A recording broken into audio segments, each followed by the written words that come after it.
yo quiero presentarles a ustedes entonces a la persona que nos va a ayudar a entrar en este momento de contexto, de concepto. Esta persona es Pipo Reiser, a quien le pido por favor que nos acompañe. Pipo, encantada. Gracias. Gracias. Bueno, Pipo es, primero que es una maravilla. O sea, aquí donde ustedes lo ven, él es un maravilloso ser humano y es lo más importante. Pero aparte de eso, es un innovador nato. Pipo, cuéntanos qué es lo que tú has fundado ligado a Libélula en los últimos años.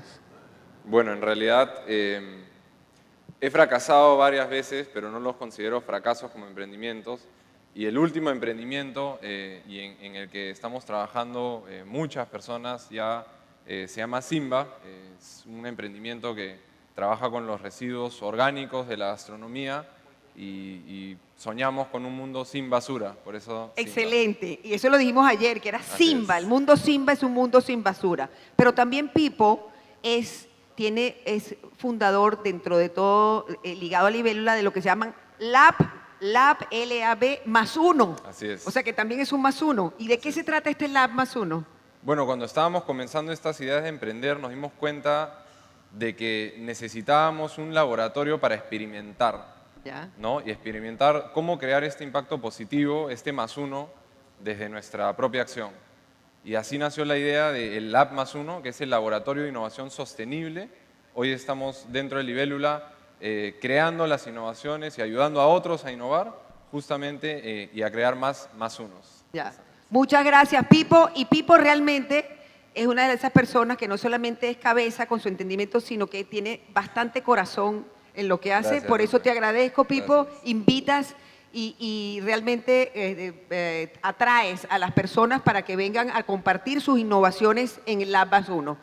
Te dejo entonces, Pipo va a conducir esta parte, como digo yo, de anteojitos, que tiene que ver con los negocios ecosistémicos y las empresas regeneradoras de vida. Gracias, Pipo, es todo tuyo el espacio. Muchas gracias. Pasamos con la...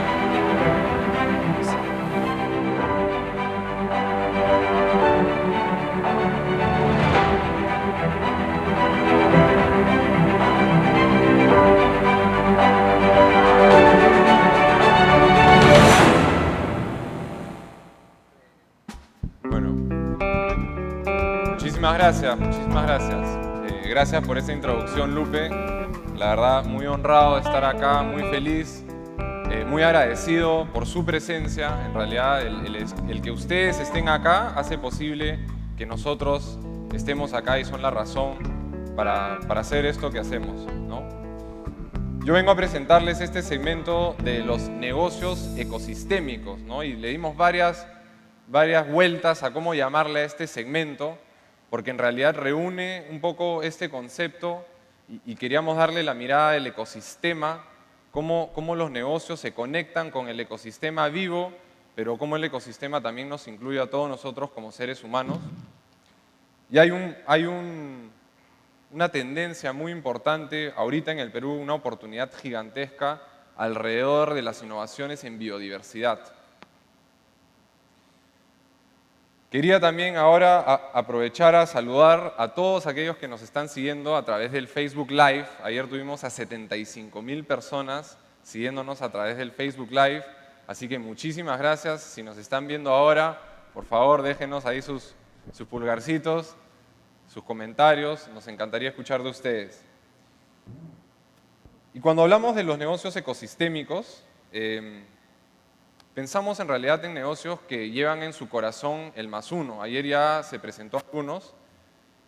Y estos negocios tienen una visión sistémica y esto implica, en este caso, y ya lo van a ir descubriendo también y voy a dejar que la gente misma se lo diga, pero yo creo profundamente que estos negocios son negocios que protegen y aumentan la biodiversidad, ¿no? Se preocupan también por ofrecer salud y calidad de vida a las personas, fortalecen e incorporan en su modelo los servicios de los ecosistemas. Y claro, en un evento en el que empezamos hablando de cambio climático, esta es una variable hoy día que no podemos dejar de lado. Entonces, estos negocios también ven cómo pueden mitigar las emisiones de carbono, ciertamente, pero tienen que ser negocios que en este caso también sean rentables, si no, no van a funcionar. Y que esta rentabilidad la distribuyen de forma justa, ¿no?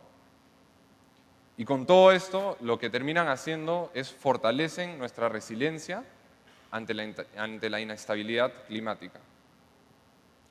Y bueno, María Emilia Correa, ayer, si la recuerdan, fue la última en hablar para los que se quedaron. Nos dio una charla magistral y nos dio varios ejemplos de lo que ella llamó las empresas regeneradoras de vida que ya están haciendo esto. Y a mí me encantó el ejemplo de Crepes & Waffles. Crepes & Waffles es una cadena de restaurantes que básicamente a través de sus compras, a través de su red de suministro de proveedores, se está preocupando en cómo esos proveedores pueden regenerar ecosistemas críticos, no solo para la naturaleza de Colombia, sino para la paz de su país. Me pareció un ejemplo extraordinario y realmente cuando vamos a Crepes & Waffles seguramente no estamos pensando cuando comemos un crepe que ese crepe está ayudando a regenerar y a construir una sociedad mucho más resiliente y mucho más fuerte. Y la verdad que en el Perú tenemos absolutamente todas las condiciones para ser un ejemplo mundial en este tipo de emprendimientos. Si bien estamos en la costa y muchas veces el Perú se ve como un país andino, 2/3 casi de nuestro territorio son bosque amazónico que tiene una biodiversidad de la que aún conocemos realmente poco. Al mismo tiempo tenemos un objetivo de desarrollo sostenible, que es el número 15, que nos invita, y no solo nos invita, sino nos desafía a gestionar sosteniblemente los bosques, a detener e invertir la degradación de las tierras y a detener la pérdida de la biodiversidad. Al 2030 hay objetivos concretos sobre este tema. Y otra cosa que es trascendental es que se habló en algún momento ya del compromiso que el Perú ha tomado frente a las Naciones Unidas en el cambio climático, en reducir sus emisiones. En este compromiso, no sé si lo sabían, pero el 55%, más de la mitad de esas reducciones a las que nos hemos comprometido, vienen de un manejo sostenible de los bosques. Entonces, en realidad, si no logramos eso, nuestro compromiso pues, no se va a dar, sinceramente. Somos uno de los países más biodiversos del planeta. El potencial de innovar y de generar valor a partir de esta biodiversidad es casi ilimitado, creo yo. Y el desafío de empezar a vincularnos con este tema nos compete como empresarios, sí, pero también como consumidores, como ya lo estuvimos conversando, como familias. Y bueno, Nexo más uno es que la verdad que solos no lo hacemos, ¿no? Por eso creamos Nexo más uno. Entonces, usemos este momento para conectarnos y ver cómo entre todos podemos hacer muchísimo más. De la suma de las partes emerge algo nuevo, ¿no? Emerge un más uno. Y estamos en un contexto realmente sin precedentes, por todas las razones que vimos ayer, ¿no? Entonces, el momento de hacerlo es ahora, para eso estamos acá. Muchas gracias por venir. Y para profundizar un poco más sobre el contexto que vivimos, quiero invitar a dos grandes embajadores de la biodiversidad peruana y vamos a comenzar con Verónica Galmes. Verónica es la coordinadora del programa Bosques Andino y Verónica nos va a dar una mirada de la biodiversidad desde los Andes. Muchísimas gracias. Un aplauso fuerte para Verónica, por favor. Hola Pipo, hola a todos. Gracias por la invitación. Bien, arrancamos. Arrancamos, yo les voy a hacer un paseo, un viaje muy veloz de 12 minutos, ojalá, por los bosques andinos y luego vamos a bajar hacia la llanura amazónica con Kurt. ¿Arrancamos?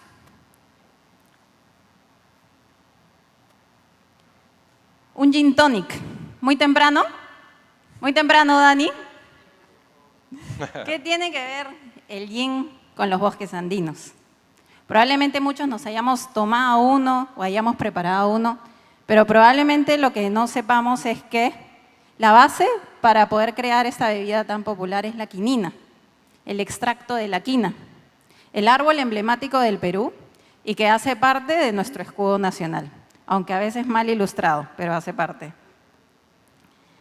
El árbol de la quina crece naturalmente en los bosques de neblina de los Andes, pero lamentablemente hoy es muy difícil encontrarlos en su estado natural.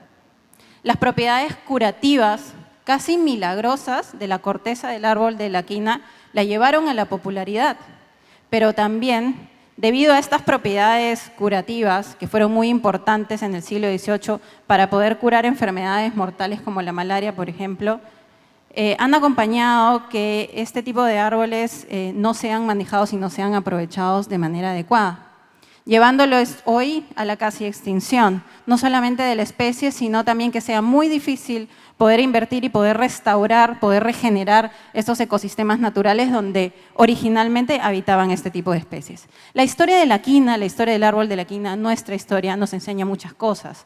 Nos enseña que la biodiversidad andina cura, tiene propiedades curativas muy importantes. Pero si queremos hacer sostenibles estos beneficios de la biodiversidad, tenemos que pensar también en la forma en cómo estamos aprovechando y cómo estamos manejando nuestra biodiversidad andina.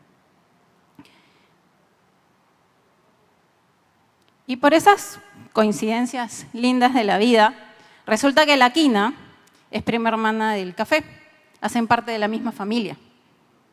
De hecho, algunas zonas que hoy son cubiertas por cultivos importantes, por cultivos prioritarios para nuestra economía nacional, como el café y el cacao, fueron cubiertas en alguna época por especies y por individuos de la biodiversidad nativa del país. Desde su introducción en el siglo XVIII, el café ha ido ganando territorio y espacio en nuestro país, convirtiéndose hoy en día en el principal producto de agroexportación. Y no solo eso, sino en el de mayor extensión en nuestro país. Al 2016 exportamos 750 millones de soles en granos de café.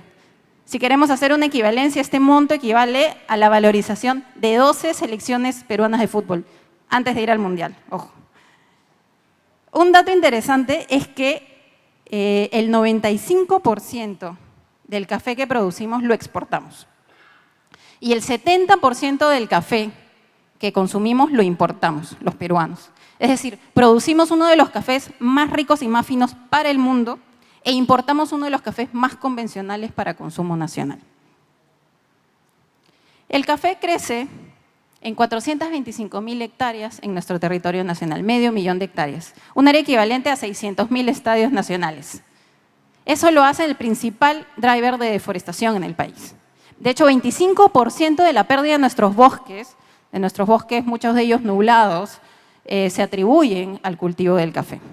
Si esta situación la acompañamos o consideramos que en los últimos años hemos tenido una pérdida, una reducción en la productividad del café, sin embargo, la gente va a seguir consumiendo, ustedes van a seguir tomando café, van a seguir comprando.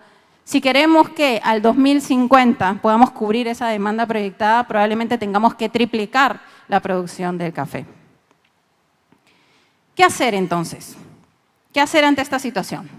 Una de las alternativas que tenemos es concentrarnos en calidad. De hecho, Perú se caracteriza por producir uno de los cafés más finos del mundo. El año 2017 fue la primera vez que el Perú participó en un concurso internacional llamado la Tasa de Excelencia. Aquí los resultados fueron interesantes, fueron inimaginables. De hecho, 5 lotes de café peruano obtuvieron puntajes superiores a los 90 puntos en tasa. Esto es una oportunidad de negocio importantísima para muchos actores que hacen parte de la cadena del café. Esto implica que en procesos internacionales como subastas públicas, por ejemplo, los lotes del café alcancen precios de $5.000, de hasta $5.000 por quintal. Esto es una gran oportunidad. Y si tratamos de ver en el mapa la ubicación, dónde se ubican esas fincas productoras de café que tuvieron los mayores puntajes en ese concurso internacional, nos damos cuenta que muchas de estas fincas se ubican en zonas donde naturalmente crecen los bosques de neblina. Y no solo eso, sino que también nos damos cuenta que aquellas fincas que obtuvieron los mejores puntajes en tasas están ubicados en montañas muy empinadas, en las zonas más empinadas de la montaña. Aquí nos ponemos a pensar en algo interesante que está pasando con el mercado. El mercado internacional no solamente se está comenzando a preocupar por ese café de excelencia, por ese café de calidad, sino también se está comenzando a preocupar por la forma en cómo está siendo cultivado ese producto. ¿Está deforestando o no? ¿Está contribuyendo a incrementar empleos en poblaciones locales o no? Entonces, aquí la sostenibilidad se convierte en un atributo de calidad que puede incrementar el valor del producto en el mercado. Y esto es reconocido internacionalmente por muchas organizaciones y muchas entidades. Una de las iniciativas quizá más conocidas a nivel global es liderada por Conservación Internacional, el Sustainable Coffee Challenge, que lo que busca hacer es hacer un llamado a la acción para que múltiples entidades del sector privado, empresas, todos los actores que hacen parte de la cadena de café, comiencen a demandar y comiencen a consumir cafés responsables, cafés sostenibles y cafés que no deforesten. ¿Y cómo hacemos entonces compatible que sigamos produciendo este tipo de productos como el café, como el cacao, compatibles con la biodiversidad nativa, con la biodiversidad andina? Una de las formas es tratar de imitar la estructura natural de los bosques. ¿Cómo? A través de los sistemas agroforestales. A través de los sistemas agroforestales, por ejemplo, podemos combinar cultivos agrícolas como el cacao, como el café, con algunas otras especies forestales maderables. Madera que a futuro o a mediano o largo plazo puede ser fuente de ingresos para esos productores locales. Y aquí obviamente el interés o la prioridad se le tendría que dar a aquellos árboles que están ubicados ya y que existen ya en el paisaje natural. Pero a veces el contexto actual no nos lo permite. ¿Por qué? Porque tenemos que reconocer que actualmente el 90% de lo que alguna vez fue esa extensión original de los bosques andinos se ha perdido. Es decir, solamente nos queda hoy en día el 10% de la extensión original de lo que alguna vez fue esos bosques andinos. Estos niveles de degradación en los que se encuentra el ecosistema hoy en día, a veces los invisibiliza, los saca del mapa por completo y al momento de no encontrarlos en el mapa, se pierden las oportunidades de inversión, se pierden las oportunidades de negocio. Pero es aquí donde tenemos que comenzar a ver dónde están las oportunidades también. ¿Por qué? Porque es en los Andes, es en la región andina, en donde se concentra el 70% de la disponibilidad de los suelos para poder reforestar, para hacer negocios en plantaciones. 7.5 millones de hectáreas están disponibles hoy en día en los Andes para reforestar.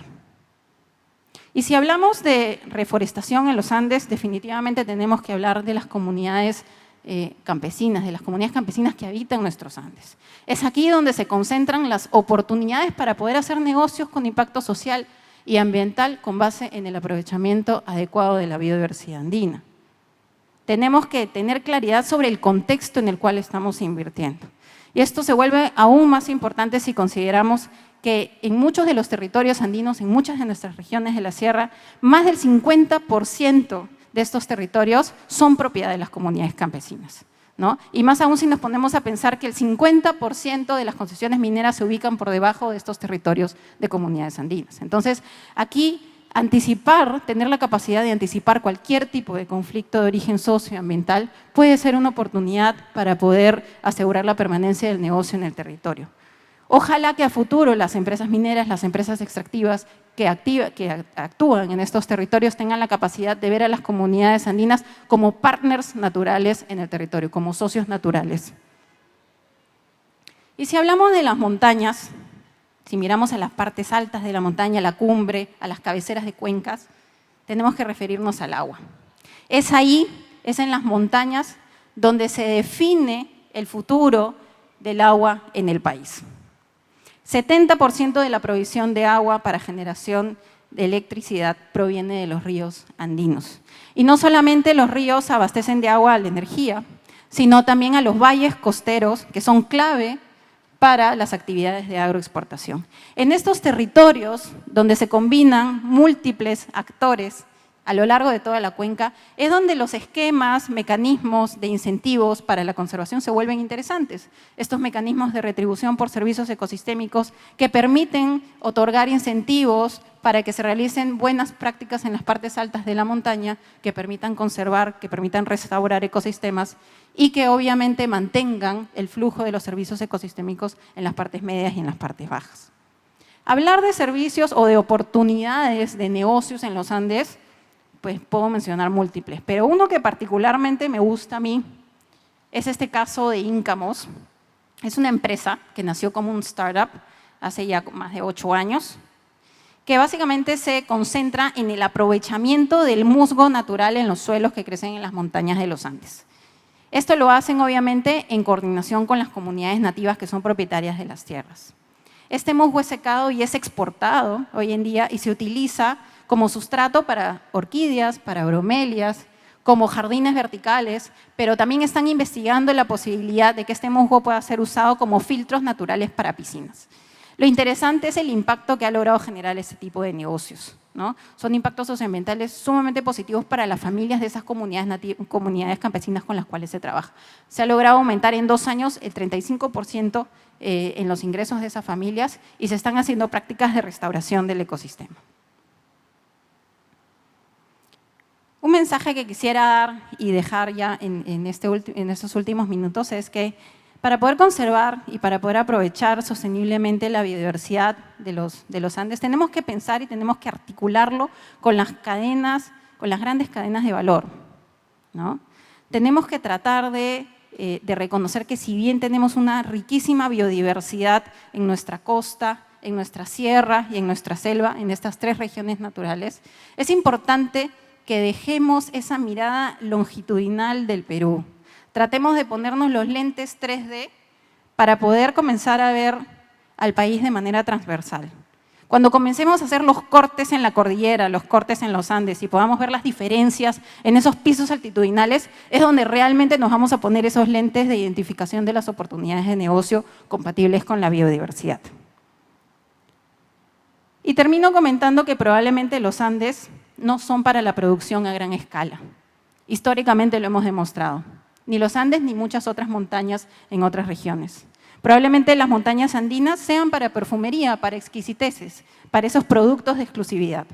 Y por eso trabajar con estos mercados es una gran oportunidad. Esta es una de nuestras grandes apuestas. Muchísimas gracias.